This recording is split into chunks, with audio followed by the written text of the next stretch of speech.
Okay, good afternoon. Can everyone hear me? Yes. All right, welcome to a hearing in the 5th District Court of Appeal via Zoom.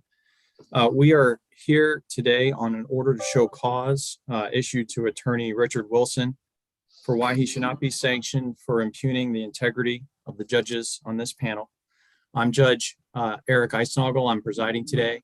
I'm joined on the panel by Judges Evander and Judge Nardella.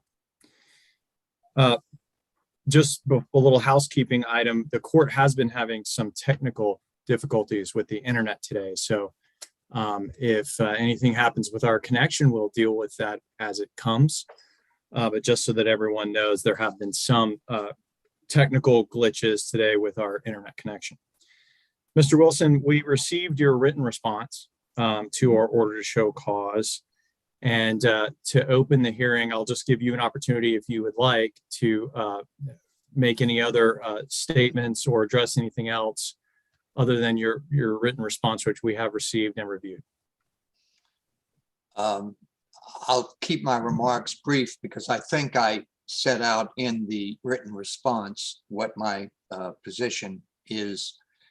I think there are two reasons why the court should not impose sanctions. First, I did not impugn the integrity of a judge on this panel or the panel. I simply said your decision to affirm the trial court was wrong and did not follow the law. And I believe, going to the second point, that that statement is protected under the First Amendment. I laid out the case law. Florida versus Ray established the standard which trial courts and appellate courts must use in determining whether a statement is privileged under the First Amendment. And in the Ray case, and most recently in 2018 in Florida Bar versus Patterson, they said the test is whether an objectively reasonable factual basis existed for the statements. Now, nobody has said that that paragraph 21 of the marital settlement agreement was not a contract between parents to waive child support. That's what it was. Counsel, before we get to that, I had one question I wanted to just clear up. In your written response to our order to show cause, you questioned whether or not why we asked you to address the Golson versus Golson case, and you indicate that you didn't cite Golson versus Golson in your motion for rehearing. In fact, I believe I may have said, I don't have it in front of me, but I may have said it has very little applicability to this case. That was a case that Judge Stacy brought up. Counsel, didn't you cite in your motion for rehearing, contrary to what your written response said, didn't you cite Golson versus Golson in your en banc certificate of counsel, and specifically representing that our decision conflicted with both oral versus oral and Golson versus Golson? And I'll direct you to page 6 of your motion.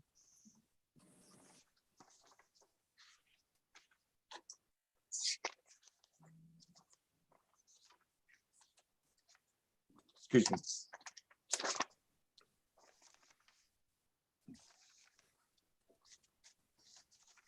I have page 6. See at the top there, right under oral versus oral, my copy, you also cite, on my copy of the hearing, you also cite Golson versus Golson. Is that correct?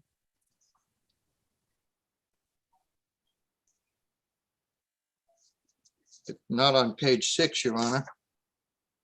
On the top of my page 6, it says oral versus oral, and right under that, Golson versus Golson.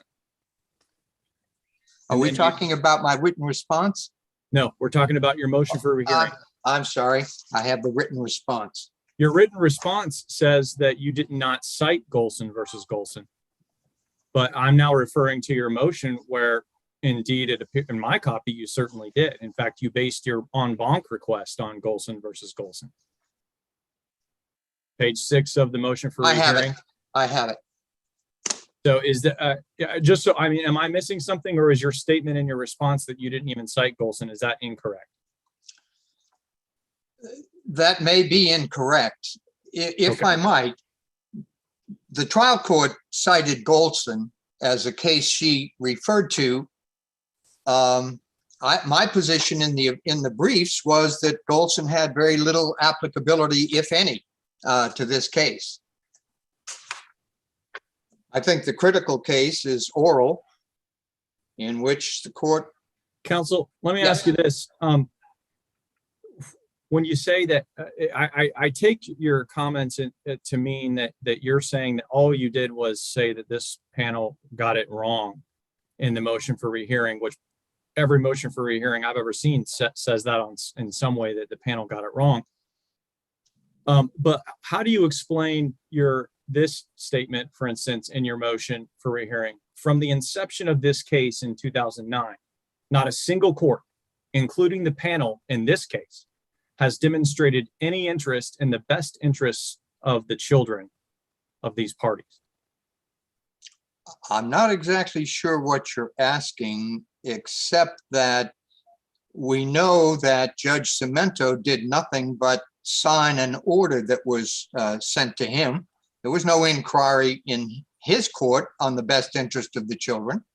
Judge Stacy never mentioned the best interest of the children, except to say that her modified judgment was in the best interest of the children. She never talked about the original proceeding. And this court has not had the opportunity to discuss the best interest of the children and did not do so. And my statement is what I see from what the three courts did and my knowledge of the facts of the case and the case law. And no judge has said that paragraph 21 was in the best interest of those children, nor could any judge say that. When was the original final judgment rendered? The original? I want to say September 9th.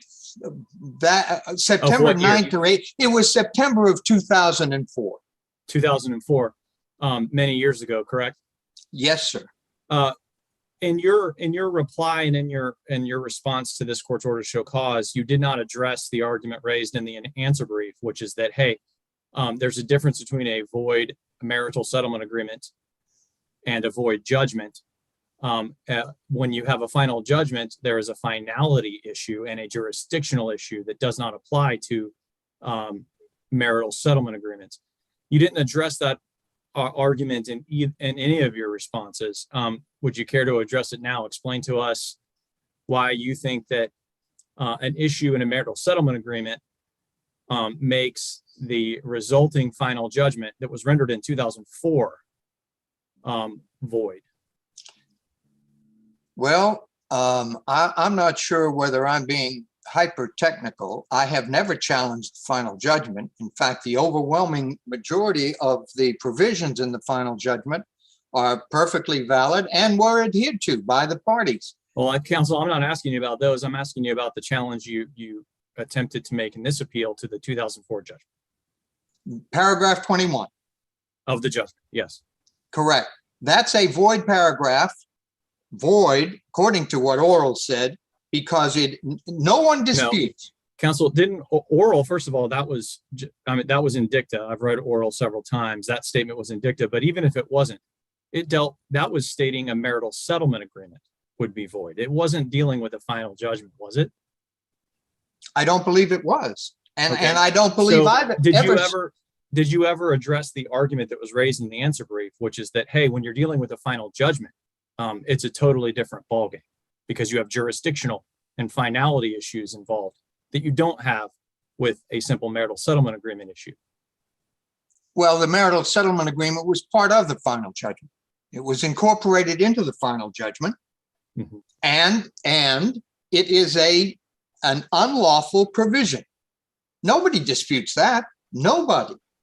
Everybody either acknowledges or is silent about the fact that these parties did what the law says they cannot do. They Counsel, agree. In your motion for rehearing, why did you reference this panel's oath that we all took and then say that you're confident that each member of the panel took an oath with swelling pride and a firm determination to abide by its principles in every single case? Sadly, this case apparently fell through the cracks. What was the purpose of making that statement in your motion for rehearing, counsel? I'm not exactly sure. I wrote that some time ago, except my position is that you did not follow the law in this case. Would a reasonable reader take that statement to mean that we erred legally or that we intentionally did not follow the law? I thought I was pretty clear that you made a legal error. So you're not taking the position. Your Honor, let me be specific. I am not challenging in any way the competence, the qualifications, the integrity, any bias, none of it. That's not. In the motion for rehearing, were you saying that we intentionally or knowingly refused to follow the law? Is that what you were saying? No, I'm saying you didn't follow the law. Can you understand that based on the way you said it, that the panel members read it potentially as you were saying that we intentionally did not follow the law? From this colloquy, yes, I can see that. I can see how the panel could have read that as a challenge as a statement that you intentionally did not follow the law. But that's not what you were saying? No. Okay. My statement is the PCA affirmed a wrong decision, and when you affirmed that decision, that was contrary to the law, and you did not follow the law. Do any other members of the panel have any questions or comments? Yeah, I'd like to make some comments. Mr. Wilson, I know you're an experienced attorney. I want to just turn things around a little. Now, you'd agree that our court rejected your legal arguments, right? Yes. All right. Do you see a difference between making a statement? Someone made a statement to you that said, Mr. Wilson, looks like your legal arguments were wrong, or the court rejected them, or Mr. Wilson, looks like the court rejected your legal arguments, which would seem to demonstrate that you had no interest, that you were never interested in your client. You made the wrong arguments. You didn't have any interest in the best interest of the children. You threw this case in the lawyer's trash basket, and you took an oath when you became a member of the bar to zealously defend your clients, but somehow that didn't happen in this case. You think there's a difference between those two statements? No question. All right. One deals with a professional disagreement on the law, and one is impugning the integrity of the court. Now, you say you didn't mean to do that, but do you understand how your references to judicial trash basket, your reference to an oath, your reference to no interest in the best interest of the children, do you understand how a reasonable person could conclude that that's exactly what you were doing, was impugning the integrity of the court? I agree that reasonable persons may differ as to the intent of those statements. Yes, sir, I do. Why is there a reference to the oath? Because the oath, no one takes an oath that they will always make the right legal decision, or they always make the right legal argument, because none of us are capable of going through a career being 100% right, whether as a lawyer or a judge. So we don't take an oath for that. So what's the purpose of you referencing the oath in your motion? Your Honor, I have read that motion for rehearing. I can't begin to tell you how many times since your order to show cause. And as I go through that entire motion, that statement is the one I wish I had not included. Okay. And I understand how, when you read that statement, that came across to you as a challenge to your integrity. You took an oath and you didn't follow it. I can't undo it. I can't suck those words out of the motion for rehearing, but I can tell you that I regret having said that. And had I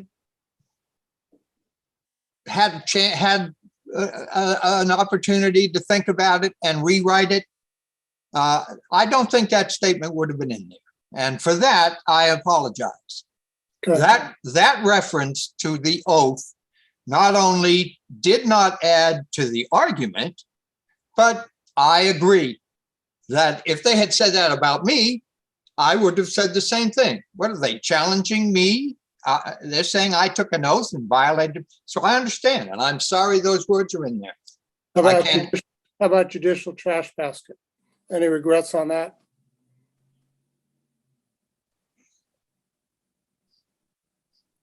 Well, I think that's probably hyperbolic more than anything else. My complaint is this. And as I pointed out, I've never charged this client a penny. I did this case because those children were cheated out of thousands of dollars. And I have put in hundreds of hours fighting for those 3 children. And I have yet to have one judge sympathetic to the needs of those children to address the contract that those 2 parents entered into. My client hoodwinked at a time when she wasn't represented. She was talked into signing it by her former husband's lawyer, who had no business ever giving her legal advice anyway.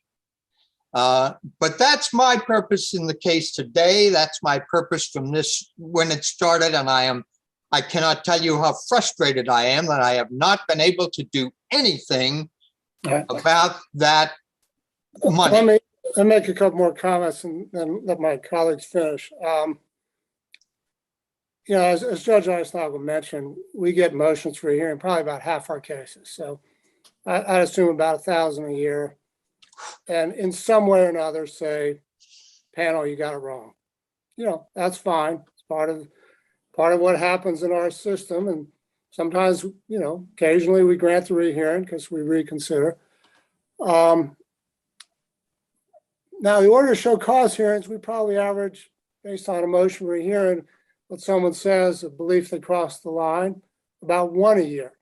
So I don't know of any others in 2022. Of course, we're only in August. So, I appreciate you saying a couple of these things shouldn't have been in there, because there is a difference between saying you're wrong and implying that you violated your oath, and implicitly that, suggesting intentional disregard. Now, if we want to talk about interest in the best interest of the children, I handled family division for years and juvenile dependency for 1.5 years. I mean, I get it. And if this was before us on a direct appeal, I can't speak for the other judges, but I think the trial judge messed up by not getting the child support guidelines and like he's supposed to. Now, the fact that a final judgment says $1,000 will be paid in child support, there's nothing inherently, red flag saying this is void on its face. And that's why you have the child support guidelines to see if there is a problem. But you're dealing with a totally different situation. I don't think you really addressed in the brief, like Judge Eisnagel brought out. We're not talking about an agreement that may be void. We're talking about a final judgment that wasn't void, that had legal error in it. And I agree it's legal error. And I don't doubt that the children may well have been shortchanged. But the rule is pretty clear on when the judgment needs to be challenged. And at least in my mind. And sometimes applying a rule on the finality of a judgment creates an unfair result. But the other side of it is if you don't have a rule like that, judgments are never final. I mean, to accept your argument, 30 years from now, this case could have been brought against the estate of the husband. It could have been 50 years after the judgment was entered if we accepted your argument. So I'm just mentioning that as far as why there's a legitimate disagreement on the validity of your argument. But to me, that's not really why we're here. Why we're here is you crossed the line with some of your comments about judicial trash basket, the reference to the oath, and things like that. Your legal argument, that's fine. you made your argument. We disagreed. That happens all the time. And like I said, we get about 1,000 of these motions for a hearing. And as far as I know, you're the only one we've had come in front of us because of what I believe was crossing the line. And I do appreciate your reference to you wish that hadn't been there. Let me ask you, you put in your response that you're leaving the state. Are you retiring, or what's the deal on that? This is the only case I have left. And Yeah. I am moving out of state. Okay, well, I wish you the best with where you go. I commend you on your efforts to help the children and the wife in this case. We disagree with your legal argument. And I think deep down inside, I think you probably know that you went over the line in some of your comments on the motion for a hearing. So I'm going to leave it at that. May I very briefly respond? Sure. And I'll reiterate, you're exactly right. I acknowledge that comment should not have been there. But you raise another critical point. And in my initial brief, I cited many cases. I cited several cases which say that a void judgment, agreement, whichever, may be challenged at any time. This agreement was approved by Judge Cemento in 2009. I filed the lawsuit in this case in 2000, or the supplemental petition in 2015. And the cases I cited talked about challenges that were brought way more than that. We're talking 5, 10, 15, 20 years beyond. The void judgment, a void agreement does not necessarily make it a void judgment. And I'll just say, I reject your argument that this was a void judgment. So I'll just leave it at that. And I definitely see a difference between a void agreement and a void judgment. And here we were not dealing with a void agreement. We were dealing with a contention that a judgment was void. All right. I don't know if any of the other judges have comments, but that's how I'm wrapping my comments up. Judge Nardella, did you have anything? I do not. Okay, thank you. Mr. Wilson, I'll just conclude by saying that, the answer brief very expressly made this argument, and we don't need to rehash the legal arguments here. That's not really why we're here. But I do think that some of the comments that you made in your motion for a hearing, which you now acknowledge some of those were over the line, or they were, the whole situation was exacerbated by the legal argument that you failed to address anywhere. You didn't. It was made in the answer brief very clearly that you had a jurisdictional problem here because we were dealing with a final judgment. You didn't address that anywhere, and that exacerbated it. It probably would have been beneficial. It probably would have been better for you to acknowledge some of these things in your written response. But I think the panel appreciates your recognitions today that some of the comments, like the trash basket and referencing the oath, should not have been made. With that, I will give you an opportunity to make any final statement that you'd like to make before we conclude the hearing. Thank you. I am concluding a 46-year career as an attorney and mostly as a trial lawyer. I have never been disciplined by the Florida bar. I have an absolutely clean history. I've had disputes with courts. That's the job.